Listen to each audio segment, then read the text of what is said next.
Hey students, let's talk Reconstruction. So take a minute, watch the video. I think it's about 12, 13 minutes long. Just bear with it, get through it. There's a really cool slide. The next slide has a lot of great information on it too. So check it out, Reconstruction Era. So the objectives for this, we're going to be talking about Reconstruction Era. I was going to think about like Humpty Dumpty. We're trying to put him back together. So for about 22 years is that time period. Freedmen's Bureau. A big one is what freedom meant if you're a white Southerner or if you're a free black.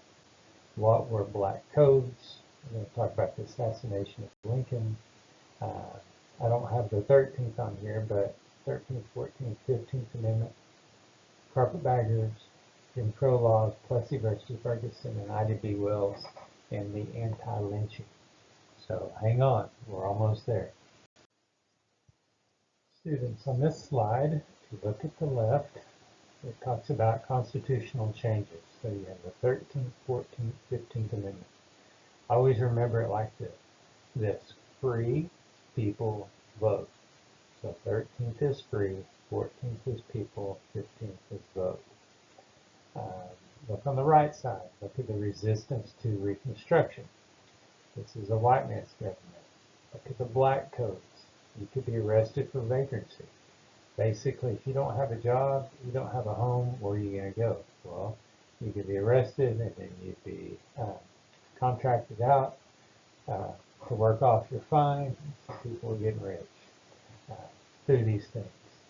Racial terrorism, the Ku Klux Klan, that type of thing.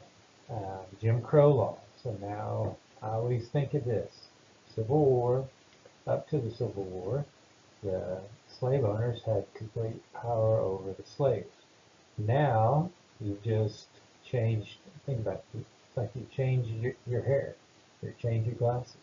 Now the South is holding on to the power over freed slaves through Jim Crow laws. Now these were local laws, these weren't federal laws. So kind of keep those two things in mind and just kind of look down through. Don't stress out like I've got to learn everything on this slide. You don't. Look at how the African American people are going to win the right to vote. The Freedmen's Bureau, we're going to be seeing more about that to come. Think women won't get the right to vote until the 19th Amendment, so they get the right to vote after slaves. What about Native Americans? We've never really done much with them either. So Reconstruction Era, there you go. Think about it. Being able to vote is a huge thing. So when you learn about civil rights with Dr. Martin Luther King Jr., they're going to be denying them not the right to vote, but denying them the ability to become a registered voter. So don't get those two things confused. But I thought this was a good slide. There's a great video, so take time to watch the video. Don't go to the next slide before you watch the video.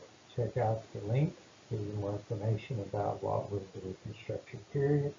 So if you want a time frame, so after the Civil War ends, 1865, for the next 22 years, to 1887.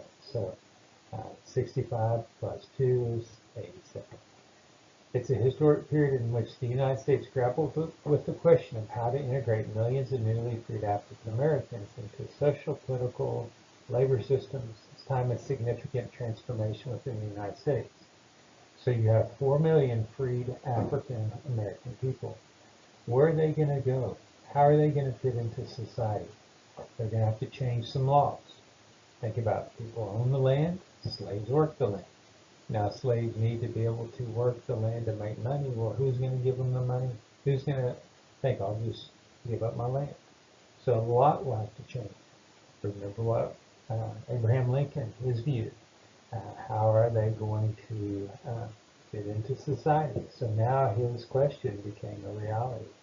How do you change society to make them fit back in? Right? So that will be the big question that Reconstruction will hope to fix. It's not going to, but that's the thing, that's the question. Think about that. 4 million freed African Americans. where would they go? Think about, they're going to have a house. Think about those type of things. So take a second. Don't get stressed out. Look at that term, Freedmen's Bureau. So think about, I think of Farm Bureau Insurance. So I don't use them, I use something else. But if I was a Farm Bureau Insurance customer and I wrecked my car, I would go to their store to get help. Well, if I'm a free man, which means I'm a former slave, where do I go to get help? So this is where this is going to help us. Just put some fun things on there. Now hiring, Taco Tuesday. So you think about why Taco Tuesday? Well, how are you going to get food? You're going to need a job, right? So thinking forward, if you've ever heard of the Little Rock Nine, the 9 African American students who desegregated Little Rock Central High School, right? So that's about 100 years into the future. So Freedmen's Bureau, look at the picture, and it says provided food, clothing, education, and job training to freed slaves. Well, now I know why I put all those pictures. Food, Taco Tuesday. Clothing is on sale. We have students going to school for education. And then we're going to have to join the team. We're going to need job training. So we kind of broke down who were the freedmen, the former slave. The Bureau was a department to help you. March 3rd, 1865, they passed an act to establish a bureau for the relief of freedmen and refugees. So this should all click together. So check that out. Hopefully this helps a little bit. Freedmen's Bureau. So the war is over. Just because the South lost, do you think they're going to think, oh, we were just the biggest jerks there were? Do you think they thought we were so wrong? Do you think they thought, well, how could we have ever thought that was the right way to live? All right? Just because the war, they lost the war doesn't mean immediately they're going to change their minds and start doing all these things that would have been very helpful. So I have two definitions of freedom in the South. If you're a white Southerner or if you're a free black. So look at the white Southerner. They wanted the ability to control their own destinies without the interference from the North and the federal government. That makes sense. So think, you heard the term Jim Crow, right? There's going to be something we'll learn about called black codes. So they're holding on to power. They wanted to be left alone. They wanted to basically go back to the way it was. So look at what it says, fighting above all to preserve local and regional autonomy and white supremacy. Autonomy means power, so they wanted not to have anybody to tell them what to do, and they wanted to continue the white supremacy. Well, now you're free black, you're male or female. Think, if I would have been a slave, I probably would have been working in the fields. So now the war is over, I need a job to work in the field. If I was a female slave, I worked in the home, probably did domestic jobs. So now I need the ability to get a job and work. But I want, above all, independence from white control. They were both fighting for freedom, but that freedom meant something different. So there's 4 million men and women who need jobs. Who's going to hire them? How's this going to work? Notice what it says on the right. Break both down. Whites wanted power. Free blacks needed land to own. So some questions. With whites who hated blacks just decide overnight to allow land ownership? How many white people would just sell their land or rent their land? How do you buy something if you have no job to make money because you need land to work? Can you see how big of a problem this was? So those words of Abraham Lincoln, that the black race was not ready to live on equal terms with the white race. It's really coming true, right? It's getting more clear. So, freedom definitions. Not sure where your eyes go on the screen. You may go to the top, look at the chart that says Black Codes 1865, 1867. It says in 1865, Southern governments created black codes, which served as a way to control and and inhibit the freedom of ex-slaves. So they're holding the power. Many states, if unemployed, African Americans face the potential of being arrested and charged with vagrancy. Vagrancy is you have nowhere to go. You're homeless. All right. Uh, so if convicted, they can be contracted out for labor. Check out the video. Watch the video. And then on the left, the words that I've written down. After the war ended, some states passed these codes. They severely limited the rights of black people. Break it down. The way of the South to control African Americans. If you have no job, you were homeless, you could be arrested. So life was it was against you. Even though you were free living in the South, you had these black codes that would have limited you. All right, we're going to take a little bit of time on this one. So there's a lot to look at on the page before we even look at the words. I will tell you right now, I'm reading this book by Bill O'Reilly, The Killing of Lincoln. It's really neat because it talks about John Wilkes Booth. I didn't know this, all right? Leading up to the assassination, the plan was to kidnap him. They were going to kidnap him. All these people together were working for kidnapping. And then the Civil War ends, and then the plan becomes we're going to end up killing him. If you look at the top, you can see a picture of the guy holding the gun. That would be John Wilkes Booth. About Lincoln, there's his wife. The other guy is the main general for the North. You got it. Ulysses S. Grant. So I'm reading the book, and it does the days leading up to his death. They said he was shot on Good Friday. I thought that was very nice. So on the evening of April 14, 1865, John Wilkes Booth, famous actor and Confederate sympathizer, assassinated Lincoln at Ford's Theater. The attack came only 5 days after Confederate General Robert E. Lee surrendered his massive army at Appomattox Courthouse in Virginia, effectively ending the American Civil War. It's kind of cool. So 5 days after, the war's over, and then this is going to happen. Check out the video in the bottom, the assassination of Lincoln. My family and I had the opportunity to go to Washington, D.C. a few years ago, and we went to the Ford's Theater. We sat in the chairs, and the park guy talked about it like they recreated his seat where he would sit. When Booth shot him, he jumped on the stage, like he broke his leg. He yells out this, I guess, I'm not sure, it might be in Latin, sic semper tyrants, thus ever to tyrants. So he yelled that out. And then he was pronounced dead on April 15th, 1865. So how do you get April 15th stuck in your head? If you pay taxes, it's tax day. All right, you might like, I hate this day, it's tax day. At least you weren't assassinated, right? So, if you don't know, Booth was an actor, so they said that he would have been easily able to slip in the back behind the scenes, that type of thing. So that is interesting. So if you ever get a chance to go to Washington, D.C., take you a stop off at Ford's Theater. It's pretty cool. So, who shoots Abraham Lincoln? John Wilkes Booth.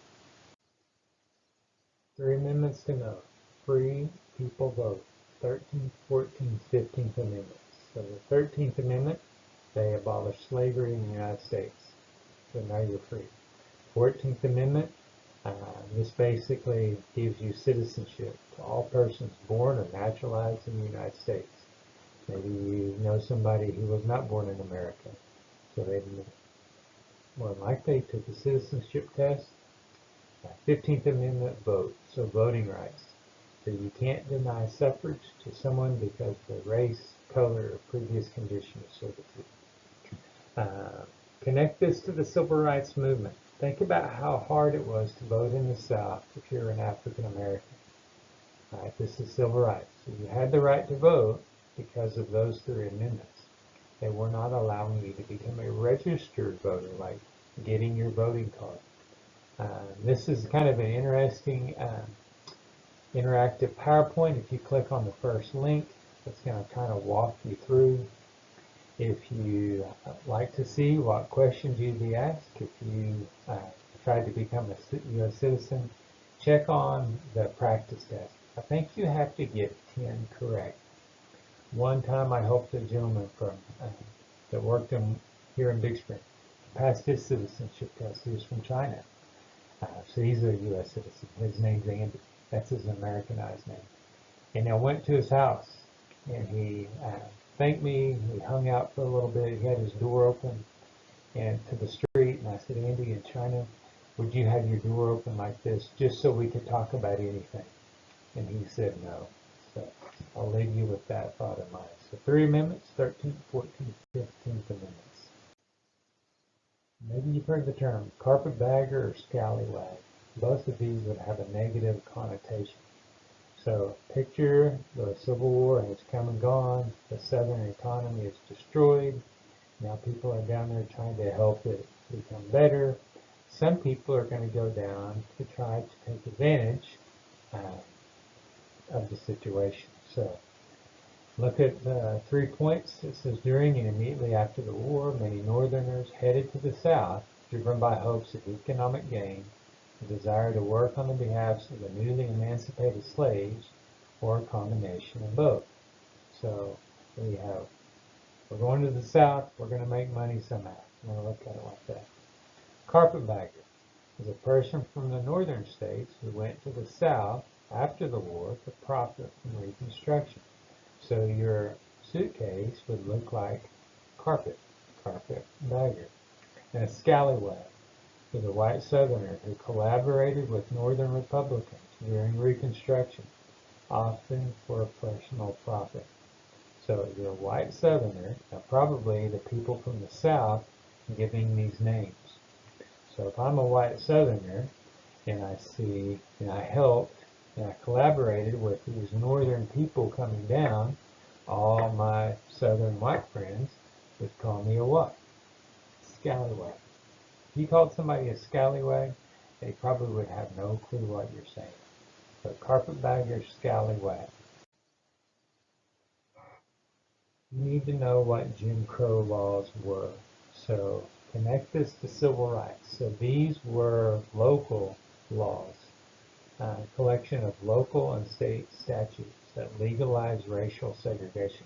These were not federal laws, but local laws. You were seen on a store window. Sometimes it used to say, no shirt, no shoes, no service. All right. Where did the name come from? So there's a black minstrel show character named Jim Crow, and they made him look dumb. They made him look lazy. They made him look goofy. All right. Jumping Jim Crow. All right. It says the laws were meant to marginalize African Americans by denying them the right to vote, hold jobs, get an education, or other opportunities. Those who attempted to defy Jim Crow laws often faced arrest, fines, jail sentences, violence, and death. So you see a lot of pictures. Look at the top, like the white, you can't read it, so white women, colored women. I don't know exactly what that sign says, but I think about water fountains. So white water fountain, colored water fountain, waiting areas, that type of thing. Well, you got to wash your clothes. Think about it. You might not own a washing machine, so how are you going to get your clothes clean? There's a great movie called Hidden Figures. Cool that the African American ladies helped them to understand how to get away from the Earth's orbit, gravity. So these women were brilliant. So check it out. It's the clip where they break down the colored restroom sign. Keep all this thought in mind, so when you learn about civil rights, I think 1302, now you know with Jim Crow. So 1865 plus 100 years would be 1965, and 1965 was the civil rights movement. All right, so there you go, Jim Crow. We're almost there. We're almost there. So Plessy versus Ferguson. You need to be able to understand this court case and link it to civil rights as well. So if you remember, separate but equal is constitutional. You got it. So look on the right side, look at that bulleted point. 1896, the Supreme Court ruled in Plessy versus Ferguson that separate accommodations based on race was constitutional. So if you hear separate but equal is constitutional, that would be Plessy versus Ferguson. I'm going to let you read the rest of it on your own. So this would become buses, trains, schools, that type of thing. The big court case that overturns Plessy is Brown versus the Board of Education of Topeka, Kansas. So that will be another one to learn eventually, but Plessy versus Ferguson. We just finished talking about Plessy versus Ferguson. Remember, separate but equal is constitutional. Now we're going to talk about the court case that overturns Plessy versus Ferguson. It's the Brown versus the Board of Education of Topeka, Kansas. If you hear Brown, maybe you've heard the name Linda Brown. So Linda Brown's family moves to Topeka. The town they moved from was integrated, means there were no separate schools. Now they're in Topeka, now they're separate schools. You have the school for African American kids and the school for white kids. Well, if you look at the Google map, I'm not exactly for sure where they live. They were closest to Sumner Elementary. So Linda Brown, if you look at the older picture of her, she's standing in front of Sumner. Now by the time the court case gets to the Supreme Court, she's too old to go there. So she and her friends in her neighborhood, her siblings, they had to walk through a train yard, and they had to go to the Monroe School. And you'll see the picture of Linda Brown by herself as a younger little girl standing there. So the family, along with some other families, got together, and they were plaintiffs in this case. Why am I showing you this? I really think it's important, if you have a chance to visit a historical site, is to visit the historical site. So we get there, and my three children, my daughter in the middle, Mary Kate, said, "Dad, why don't we recreate the photograph?" So I remember where she was. I pulled that up on my phone, and then I said, "Okay, you guys come stand here." And we recreated the photograph. Now, take a minute and then look at that for a second. If I was living Topeka, Kansas back at that time with my children, and we were white, they would have gone to Sumner. But if we lived back then, and we were African American, my kids would have gone to the Monroe School. And who knows, they may have been friends with Linda Brown. So, a little bit of fun makes history come to life. The last one, we're there. So Ida B. Wells, she's the lady up at the top, and she had a campaign against lynching. So a lynching is killing somebody by hanging them. So find the picture at the top. I don't know if you've ever heard of the boy named Emmett Till. There was a movie that was made of him just recently. So the photograph of him with the hat on is him. Now you know that's an actor in the movie. And then you're like, why is his mom, or why is this lady looking at an open casket? Watch the video, maybe you've seen the movie, maybe not. What happens is they, I think, live in Chicago, and Emmett is going to go visit his cousins like in Mississippi. Well, he gets down there, he whistles at a white lady. The white lady's husband and like cousin or another male member of her family take him out, brutally kill him. They lynched him. Well, at the funeral, mom demands the casket stay open. Think about it. Think how often we're taking pictures with our cell phone. Well, back then, we had news reporters that would go to the funeral, take pictures, and then guess what they did? They put it in newspapers, and then news starts to spread. If you're living like in Maine, these aren't normal things that you see every day. If you live in Mississippi, you're like, oh yeah, that's normal life. Well, the lynching is to intimidate you. Look at the top. Now think of this. Think about how many little kids are in the crowd. And they're seeing that, okay, that's right. Well, that's going to impact them. So what Ida B. Wells did is she started this campaign where they outlawed the public execution by hanging of people. So that was what the campaign against lynching is. So check it out, a little bit more about Emmett Till. Now you know.